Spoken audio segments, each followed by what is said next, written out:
What's up everyone? John Brettinger from Techno Buffalo here. The iPhone 5 is easily one of the most anticipated handsets of the year, but with a bigger screen comes bigger expectations. Let's put the iPhone 5 through its paces and see if it deserves a spot in your pocket for the next 2 years.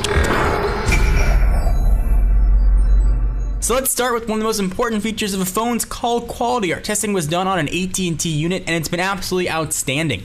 I will say though, on about 10% of calls, I did have about a 1 second delay between when I would speak and when the caller could hear me. Haven't had any drop calls whatsoever. The antenna as well has been very strong. Previously we had only 2 to 3 bars of HSPA+, I now get 3 to 4, and that same thing is true with LTE as well.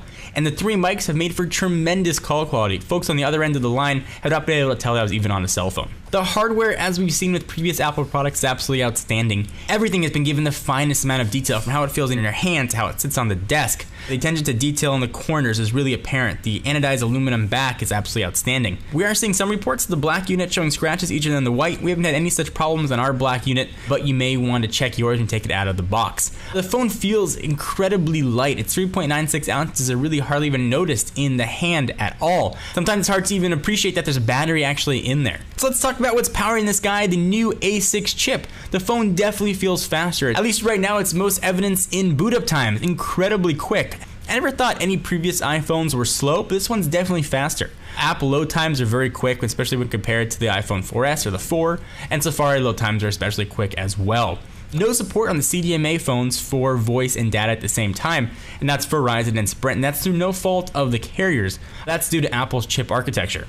So let's talk about the screen, one of the biggest differences of the iPhone 5. It's the same screen as the 4S, just half an inch bigger. It's a 4-inch Retina display with a resolution of 640 by 1136. For those of you keeping track at home, that's a 326 ppi. So what does that do for you?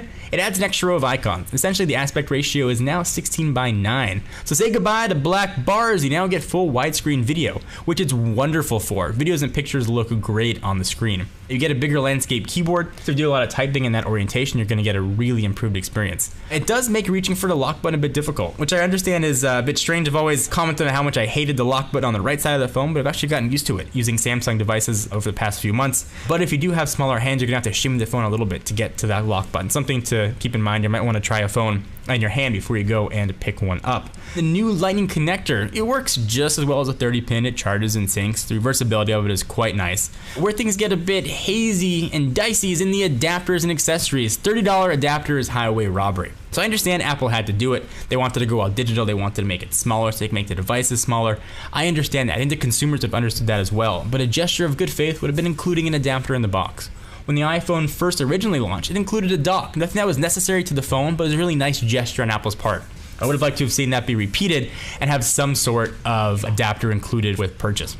Another big improvement here is true 4G data. We've got LTE and it is fast. On AT&T, I'm getting speeds about twice as fast as HSPA+. I am having poor wall penetration though versus competitors, and that may be due just to younger network, and that's only on LTE. So be wary if you're going to rely on LTE where you're at. You might want to double check to make sure you're going to get a strong signal indoors. So you've got a bigger screen, you've got a faster processor, you've got 4G data. How is that going to affect battery life? Apple claims battery life is a bit better than the 4S. In my experience though, that's not true. With LTE on, I'm getting about 10% less than I did with the iPhone 4S. So if you have a 4S and you end the day with more than 10%, you'll be fine. And a bit of a disclaimer, I didn't do any battery saving. I had the brightness turned on about 80%.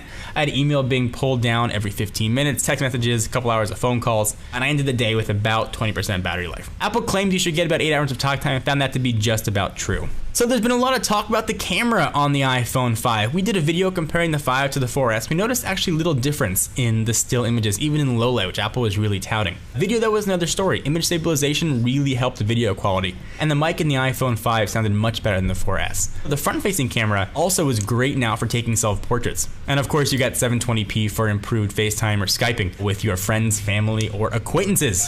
Panorama is also a really cool additional feature, something that we've had though in apps and other phones have had for quite a while, but it is nice to see it natively make its way to iOS. Some are reporting Wi-Fi issues. We haven't had any with our unit. I'm actually noticing tremendous increase in speed and range, and that's due to its multi-band support of 2.4 GHz and 5 GHz. So if you've got a router that broadcasts both, you're gonna notice incredible range. When I pull into my garage, usually I maybe would have 1 bar of Wi-Fi. Now I've got full Wi-Fi signal, and it's fast Wi-Fi signal. So we've talked quite a bit about the hardware on the iPhone 5. Let's talk about the software that's powering it. Let's begin with what Apple got right in iOS 6. The app experience really is incredible with the iPhone. I've been using Android devices for the past 6 months, and I forgot how great it is when developers only have to code for one device. Although now they technically have to code for 2 screen sizes. But really, when it comes to experience and speed, I've noticed the iPhone really being an improvement there. Letterboxing is a pretty good solution for fragmentation. It's up to developers though on how they want to implement it, or whether or not they decide they want to implement it at all. If you've got a black iPhone, you'll hardly even notice it. The difference between the black outside bezel and the black screen just looks like a little smaller display. On the white phone, it's going to be a bit more evident, so you might want to keep that in mind to decide which color to pick up. Siri also has seen a lot of improvement. Although it's still in beta, it's now much faster. Initially, we compared it with Google Search, and it got blown away. Now though, totally different story. They are on par, and some would say Siri's even better. She now speaks more naturally. You have a less robotic voice. You have more options for what you can do. You can search for sports, movies, or even open applications, and I think there's even a hint of a southern accent in there. Facebook integration as well is really nice. Apple's ecosystem just works. If you use a Mac or you want to do syncing with iCloud, including backups, everything just works really well. And shared photo streaming is an also very nice feature. So what's wrong in iOS 6?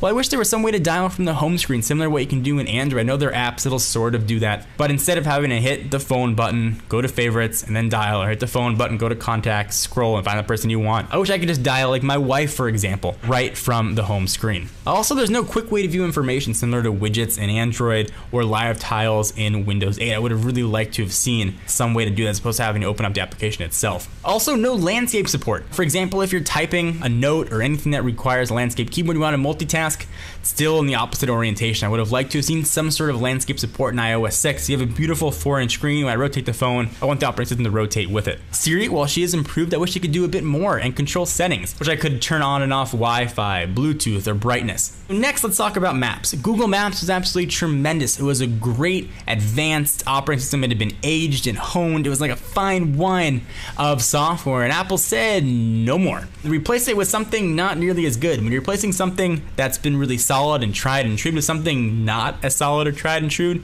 there is going to be backlash, and Apple has really seen that with Maps. And not to say it's all bad. Turn-by-turn direction actually works pretty well, but there are some glaring features. Flyover is neat to see, but instead of seeing buildings in 3D, I'd much rather see some version of Street View. So I'm going to a restaurant, I want to know what it looks like when I get there, so I'm not driving right past it. I don't really need to see what the tops of buildings look like. But I do expect subsequent versions of the operating system should improve the map experience. Apple is actively looking to hire, even rumors that they're hiring folks from the Google Maps team. So I expect Maps to become up very, very quickly. And then YouTube, keeping in line with what I did with Maps, any native Google application is now gone. It's been replaced on the iPhone with Google's own version, which gives you the same navigation you've seen with Android.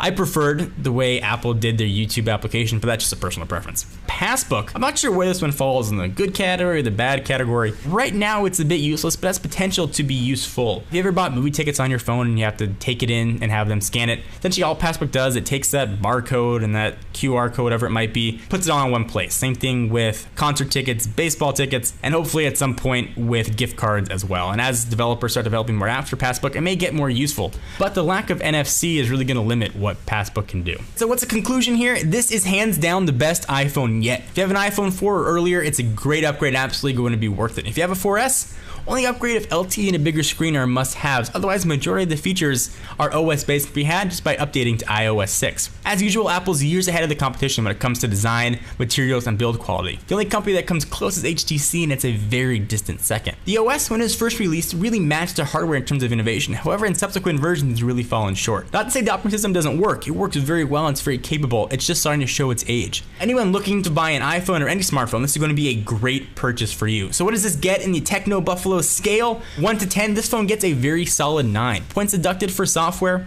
no voice and data over the CDMA networks, and lack of NFC. If you're in the market for a smartphone, this is going to be a great choice and it'll do a wonderful job keeping you company for the next 2 years. I'm John Rettinger from Techno Buffalo. Be sure to check us out for the latest and greatest tech news at technobuffalo.com.